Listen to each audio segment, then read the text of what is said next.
محترم سامعین حاضرین، ہمارے پروگرام جو درس قرآن ہیں ان میں سے آج کا موضوع جو ہے وہ فضائل ماہ ذوالحجۃ المبارک ہے، کیونکہ ذوالحجۃ المبارک کی آمد ہے۔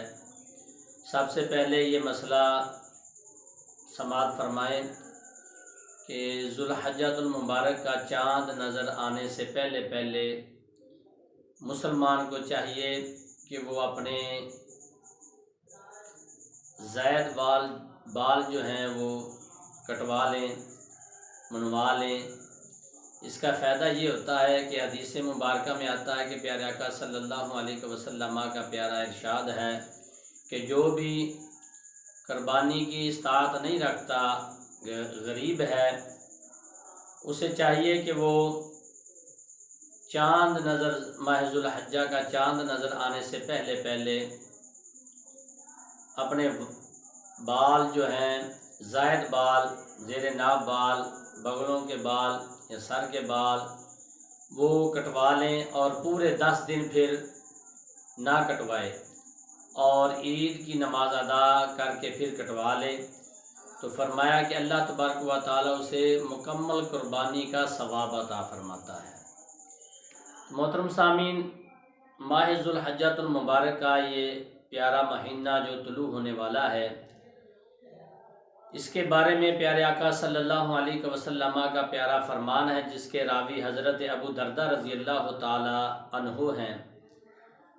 آپ فرماتے ہیں کہ جس سال مکہ مکرمہ فتح ہوا، اسی سال نبی اکرم صلی اللہ علیہ وسلم نے فرمایا کہ لوگو، اللہ تبارک و تعالی نے ماہ ذوالحجۃ المبارک کے ذریعے تمہیں عزت و اکرام سے نوازا ہے، لہٰذا تمہیں چاہیے بیٹھتے، اٹھتے، چلتے پھرتے، سواریوں یا پیدل اللہ تبارک و تعالیٰ کا کثرت سے ذکر کرو، اللہ کو یاد کرو، کیونکہ اس ماہ مبارک میں حج کرنا فرض ہے، اس لیے یہ مہینہ ذوالحجۃ المبارک کے نام سے موسوم ہے۔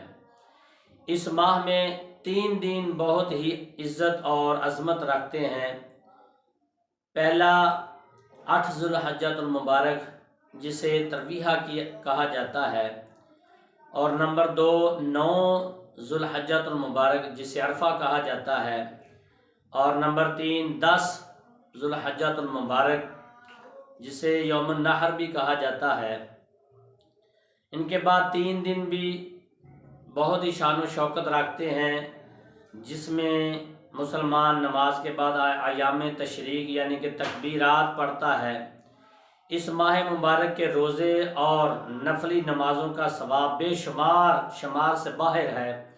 ان ایام میں ایک دن کا روزہ سال بھر کے روزوں کے برابر ہے، اور ان کی راتوں کا قیام شب قدر سے کم نہیں۔ ہر شب قدر است، گر قدر تو دانی۔ ان ایام میں تسبیح و تحمیل، تکبیر، تحلیل کثرت سے کرنی چاہیے۔ ذوالحجۃ المبارک کی ایک رات نفلی عبادت کا ثواب ایک حج اور ایک عمرے کے برابر ہے۔